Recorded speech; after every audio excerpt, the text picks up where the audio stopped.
Nick Huber, na naging kontrobersya po yung controversial yung kanyang tweet. Ito po yung kanyang tweet, no? Controversial po to para sa mga Amerikano at nagtataka ko bakit may mga Pilipino nakikisaw-saw, no? Okay, my company, sabi ni Nick Huber, my company will weather this economic recession for one main reason, no? 50% of our employees are located in the Philippines and earn 10,000 a year on average of $5 per hour. So yung $10,000 a year, kinuwenta ko po yan sa 55 pesos, 550. Kwentahin nga natin uli. Para magkaroon lang tayo ng ideya, no? So, hinarin niya raw, kaya raw siya, ang pangunahin niya raw na bakit siya magsusurvive dito sa economic recession. Problema ng Amerika yan, di ba? Ng buong mundo. Dahil yung mga tauhan niya, 50% ng tauhan niya, Pilipino, na nakabase sa Pilipinas. Di ba? Marami pong ganyan, eh. So, sinabi niya na nagbabayad lang siya ng 10,000 a year dollars. So, times 55 ko divided by 12, 45,833. Okay. 45,000 per month. 45,800 per month. Malaki po yun na pasweldo kung dito ka sa Pilipinas. Pero kumpara po sa Amerika, maliit po yun. Di ba? Pero yun nga sinabi ni Nick Huber. Kaya ako makakasurvive dahil maliit yung pasweldo ko dahil sa Pilipinas ako nag-hire ng mga tauhan. True mga siguro yan, 'di ba? Yung work from home. Ito pa ang dinagdag niya. No employment taxes, no workers compensation, no healthcare. Also, loyal, hardworking, kind team members. Yun po, no? Meron pang loyal, hardworking, kind team members. Pwede nyo pong tignan to na pareho. Sa mga Amerikano po, ang sama ng dating ng tweet na ito, no? Na parang, yan, may your head be the first on the guillotine. Kasi pinagmalaki niya na wala siyang employment taxes. Ewan ko sa Amerika, may employment tax. Ibig sabihin, ikaw pa rin ba yung magbabayad ng Hindi ko maintindihan kung ano employment tax. Siguro may tax ka bilang employer. Dahil sa Pilipinas naka-base, wala kang tax. No workers compensation, no healthcare. Importante sa Amerika, magastos siguro yung healthcare, no? Yung mga taga-Amerika, medyo anuhan nyo kami rito. Kaya po gustong-gusto niya rito na mag-hire ng mga Pilipino. At higit sa lahat, hardworking, kind, tsaka, ano yung sabi niya sa mga Pilipino? Hardworking, kind, and loyal. Yan po mga katangyan ng mga Pilipino. Hardworking, kind, loyal. Dito po, tuwan-tuwa po tayo, no? May trabaho tayo, 45,000. Pero sa tingin po ng mga Amerikano, pagsasamantala yun sa mga labor. Dito naman tayo nakabisi. Mas mura nga. Mas mura nga rito yung laborer. Diba? Yun po yung real talk na nakakabigla. Pero katotohanan po yun. 45,000, mataas po sa Pilipinas yun. Mataas po na pasweldo yun dito sa Pilipinas. Pero sa Amerika, mababang pasweldo yun. Kaya nga dito sila nag-hire. Pero sa akin, positive po yun kasi napopromote niya yung Pilipinas. Na mga tao rito, hard worker, mababa lang ang pasweldo kumpara sa kanila. Mababa sa pasweldo sa kanila, yung kukumpara mo kung Amerikano i-hire mo, at higit sa lahat loyal and hard worker. Sa akin, real talk po yun. At tinatanggap po natin yun at masaya po tayo na tanggapin yun. Ganyan po yung kalakaran. Mas mababa pa nga yung pasweldo ng mga call center, di ba? 30,000 lang, mataas na sa call center . Wala pa raw silang healthcare. Hindi ko po maintindihan kung ano po yung ibig sabihin nun. Baka yung employer nagbabayad ng health insurance para sa kanilang mga manggagawa doon. Talagang makaka-attract talaga tayo. Kaya nga po, mahal na Pangulo, no? Ito po ang dami, no? Ang dami po nating si Ople, migrant worker. Hindi na po kailangan ng mga manggagawa na pumunta pa sa ibang bansa, no? Dito na lang. Pag natap po natin tong mga ganitong uri ng negosyo, no? Nangangailangan ng mga cheap labor. Cheap labor po tayo eh. Kumpara sa kanila eh. Mahal po ang pasweldo dun eh. Pero malaking tulong po sa ekonomiya natin pag nakuha po natin yung mga. Ang laki po ng opportunity niyan. Pag ganyan po yung pinopromote natin, parang nagpo-promote tayo ng cheap labor sa kanila. Okay lang yun. Bakit yun? Talaga namang mura. Mahal sa atin yung 45,000. Mahal na pasweldo yun. Pero mura sa Amerika yun. Yun po yung sa akin eh. Health insurance. Mahal ang health insurance. Wala silang health insurance. Sa atin dito, PhilHealth lang. Hindi na nila sagot kung anong mangyari doon sa mga manggagawa nila. Napakaganda po, no? Napakaganda pong pag-aralan natin yan na ang dami pala, baka hindi lang natin na i-offer. Di ba? Ang kagandahan sa mga Pilipino eh. Maraming mawawalan na trabaho ng mga investor lilipat ng ibang bansa lang. Hindi natin kailangan yun. Kasi kung ngayon sa Pilipinas, wala nun eh. So, ibig sabihin, very attractive po pala to, no? Sa mga, natin, kung ano-anong iniisip natin, ayan po yung makaka-attract sa atin, no? Yung sa kanila pala. Yung cheap labor. Masakit man pong sabihin na gano'n ang sitwasyon.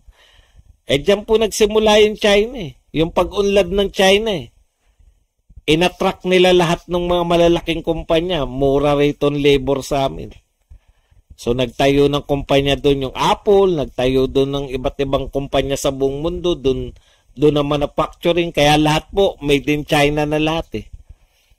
Okay. Kaya po, pwede po talaga nating maging capital yung ating sipag. Yun po ang positive dun. Hindi po yung pagsasamantala nila yung gusto natin samantalain. Yung sipag ng mga Pilipino, very competitive talaga kahit saan lugar. Mas may napanood ako interview tungkol sa mga magsisibuyas ng Pinas. Ngayon lang daw sila kumita dahil mas tinatangkilik ang mga imported na sibuyas. Yun nga po, no? Yun nga yung problema. Ngayon nga lang sila kumita pero napakamahal naman. Hindi lang dapat yung pagkita rin nila eh. Dapat isalang-alang din yung consumer. Sobrang mahal naman. 'Di ba? Tama po 'yun. Maganda po kita nila ngayon. Pero at the expense ng mga consumer, dapat competitive din sila sa presyo ng buong mundo. 'Di po ba? Dapat ang tunguhin po ng ating ating agricultural products. Hindi po yung protektahan lang natin sila kahit mataas na yung benta nila. Ang dapat po, suportahan natin lahat ng ating mga magsasaka para maging competitive po yung presyo. Hindi lang po sila aasa sa ani. No, may ayuda po talaga sila na regular.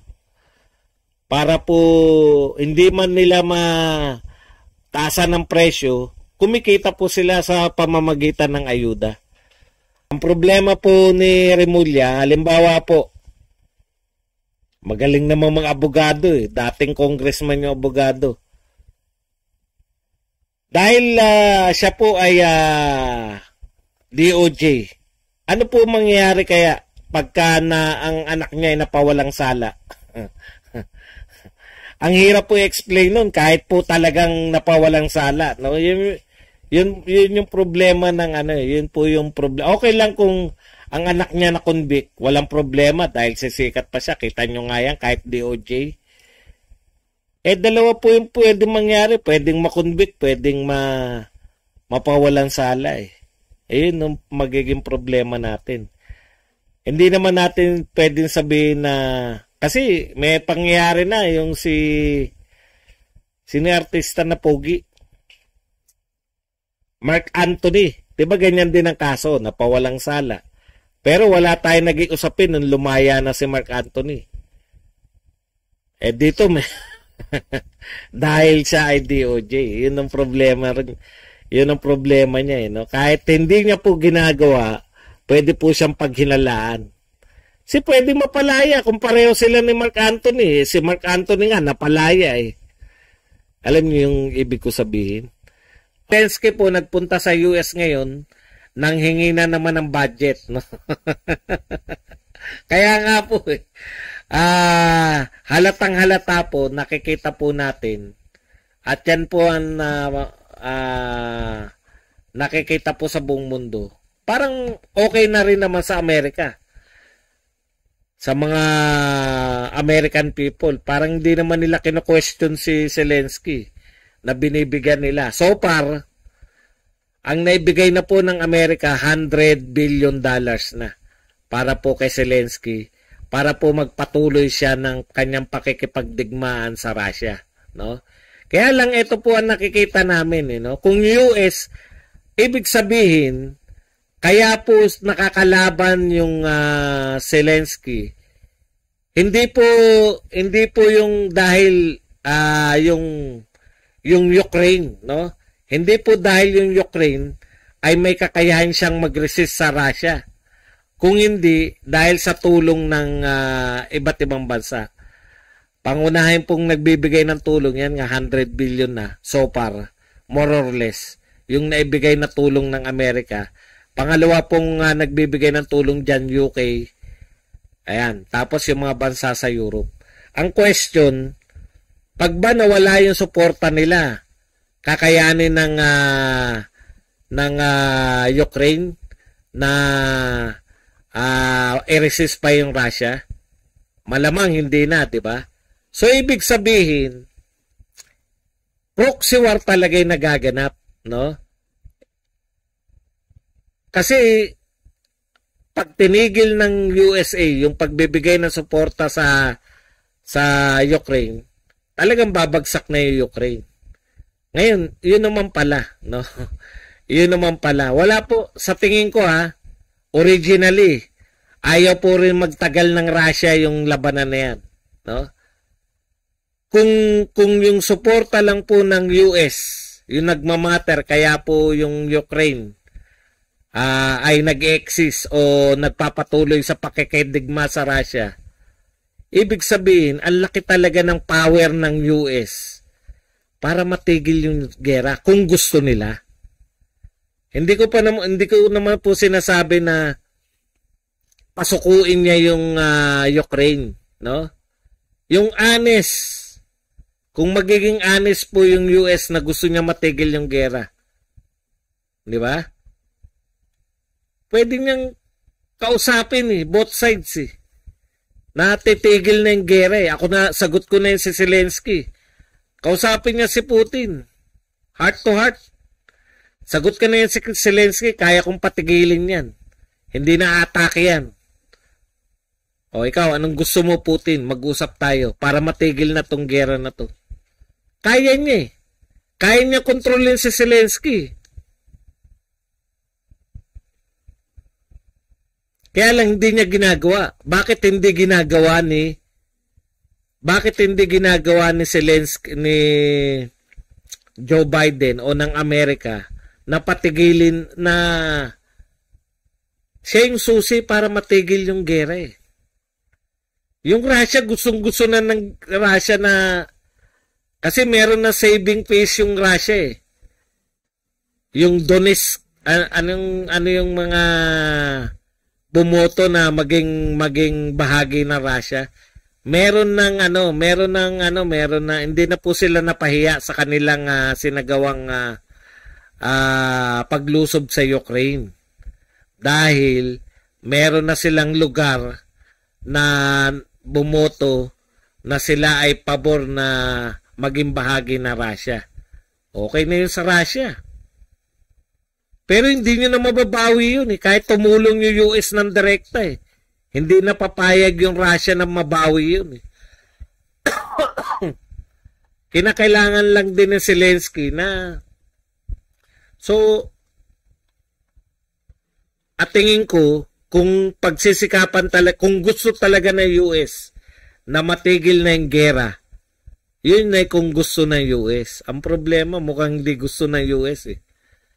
Dahil habang may gera, yung mga malalapit na bansa sa Ukraine, yung mga bansa sa Europe, pati Japan, mga mayayamang bansa yan, nag-o-orderan na ngayon ng mga missiles, nag-o-orderan na ngayon ng mga panlaban nila. Siguro pag naka-order na lahat ng maraming missile, pwede nang patigilin ng US. Ayun yung take ko ron, no? Ang tanong ko dyan, sino nang uuto? may picture si Zelensky tsaka si Joe Biden, parehong nakatawa eh. Ang tanong ko nga dyan, sino ang nang-uuto kanino? Sino yung nauuto nino? Kasi si Zelensky, putya, uwi na naman ngayon. 45 billion na naman ang dala-dala. Diba? Si Joe Biden naman, sa tingin niya, hindi kami nakikipagdigmaan. May proxy war kami na very willing tong si Zelensky. Si Zelensky, hero. Time Magazine, People, ang tawag doon? People of the Year, Time Magazine. Hindi kaya ng US yan. Kasi kung sasabihin ng US, alimbawa ito sabihin ng US, patitigilin ko yung si Zelensky, hindi lulusob. Hindi, napapahiya po kasi yung Russia eh. Alam nyo, matagal nang gusto na Russia. Yun lang. Yun na lang eh. Gusto na Russia yun eh. Nakuha niya na yung meron na siyang saving phase. Diba? Yung Donetsk ba yun? Yung immediately sa kanya. Meron na po siya pang saving phase niya na yun eh. Pwede na siya ron eh.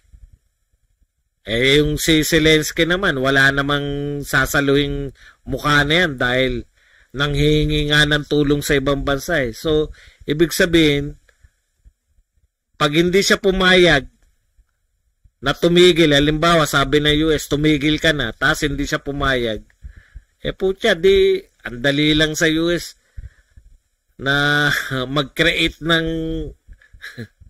bagong leader na Ukraine na susunod sa kanila. Kaya nga, huwag tayong padala rito sa mga kakamping, mga dilawan na nagpinapainit yung issue ng West Philippine Sea, no? South China Sea. Kasi kawawa tayo eh, proxy war lang tayo ng US. Hindi po, basta malalaking bansa po, hindi po nakikipag face to face yung US eh. Nakikipag face to face sila pag ang kalaban lang, mga Iraq, ganun, mga kaya lang nila, Iran.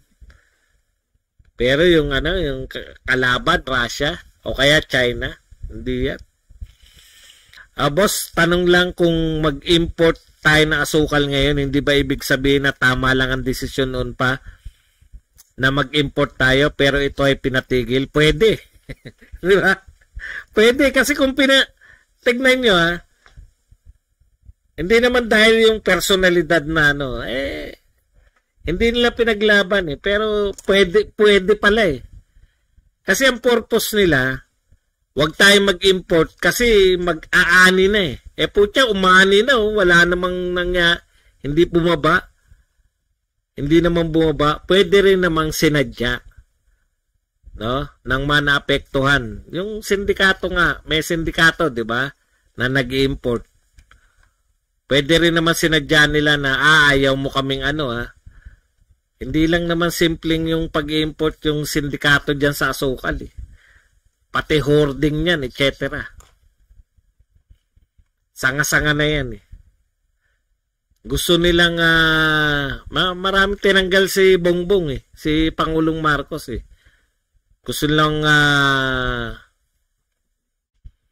ipakita na kontrolado nila yung presyo.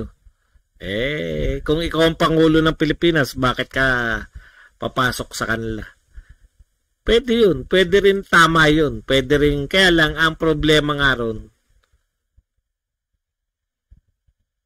yung power ng presidente. Anong tawag doon? Yung binabypass mo. Yun ang hindi pwede mangyari.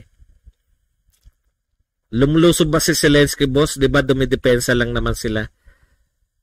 Lumulusob nga po. Ganito na po yung sitwasyon eh. Lumusob yung Russia, diba? May nakuha na siyang mga lugar. Ngayon, ang deklarasyon kasi ng Russia, ganito. Amin na yan eh.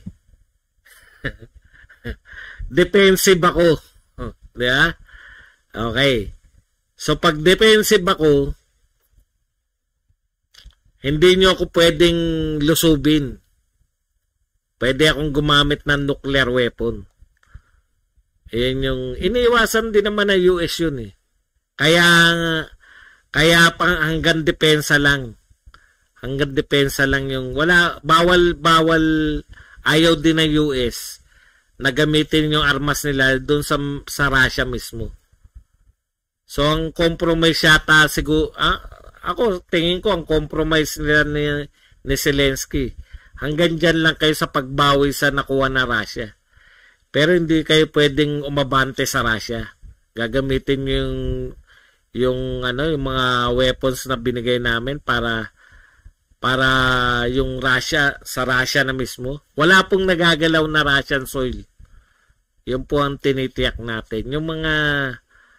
Yung dating Ukraine na nakuha na Russia, yun doon lang po may mga nababawing mga parang ganun lang nabawian. Yun lang yung sinasabi kong lumulusob yung Ukraine. Hindi po mismo sa Russia. Okay, pero kaya maganda rin yung tanong mo. Lumulusob ba si Zelensky? Lumulusob sila. Nilulusob nila yung dati nilang sakop na nasakop na ng Russia. Kasi parang pinalalabas ng press ng Western press na nananalo yung Ukraine. Hindi po.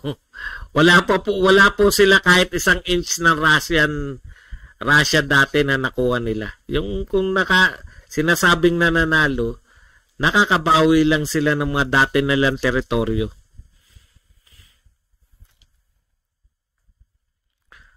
Okay, ang maganda siguro ay ang gobyerno mag-import at ipabenta sa kadiwa at itulong sa naapektuhang magsaka ang kinita. Ako nga po, direkta na ngayon, no? Mga limbawa, magsaka ng sibuyas. Diba? Yung magsaka ng sibuyas, instead na itaas niya yung sibuyas niya, para maging competitive, hindi tayo competitive, mahal talaga yung mga presyo natin eh. Kaya lang naman mura yung presyo nila kasi sinusuportahan na ng gobyerno yung mga magsaka eh. 4 na region na border sa Russia at Ukraine ay sumanib sa Russia. Yun po yun. Hindi na po masama yun, no? Saving face na po yun ng Russia kahit hindi po nila napabagsak si Zelensky. Papayag na yung Russia kasi magastos na rin eh. Magastos na rin sa kanila eh. 'Di ba? Kasi tumitigil naman eh. Yung may mga nilusob yung Russia na pag naabot na nila objective, hindi naman nila yung Georgia, 'di ba? Yung Georgia ba 'yon yung nilusob nila? Hindi naman nila pinabagsak yung yung Georgia, yung kinakailangan lang nila. Kinakailangan lang nila. Hindi nila, may bakod pa sa pagitan nila tsaka yung sa Ukraine, di ba? At wag maging NATO. Kasi pag naging NATO, kung i-annex ng China ang Binondo, papayag ba tayo para lang hindi magkagera? Hindi po.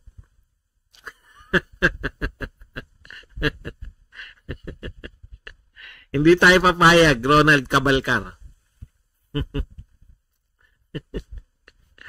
Magkaiba yung Binondo sa Ukraine. Ang Ukraine kasi historically parte siya lagi ng Russia. Alam niyo po ba na ang mga unang, yung Tsarist Russia, ang mga unang capital nila, Kiev, nagiging capital yan eh. So, ano po yan, no? Iba po yung usapin. Yung lagi po siyang parte ng Russia, at kahit po nang hindi pa yung Soviet, yung panahon pa po ng mga Tsarist Russia pa, lagi pong parte yung Ukraine, no? Okay. At lagi po siyang kaalyado ng Russia sa lahat po ng history, maliban dito kay Zelensky. Alam niyo yung ibig ko sabihin? So panatag na panatag po yung Russia, nakapanalig niya yan, no? Okay. Yung US po, yung Cuba, hindi nga siya pumayag na yung Cuba magkaroon ng mga nuclear weapon. Kaya nga may Cuban may Cuban missile crisis noong araw. Nung panahon ng presidente pa si Kennedy, no? Muntik na magka World War III rin doon. Kasi hinarang na US yung yung nuclear weapon na ilalagay sa Cuba. And lapit lang po ng Cuba sa US eh. Ganun din po yung konsepto nila. No? Bakit may NATO dyan sa kapitbahay ko? Dapat hindi. Yun lang naman hinihiling nung una eh. Huwag kang mag-member. Manatili kang alay sa atin. Ganun talaga yan. Pero kung sabihin nyo, magkaiba po yung Binondo. Never po naging parte yan ng China yung Binondo. Historically, hindi po tayo.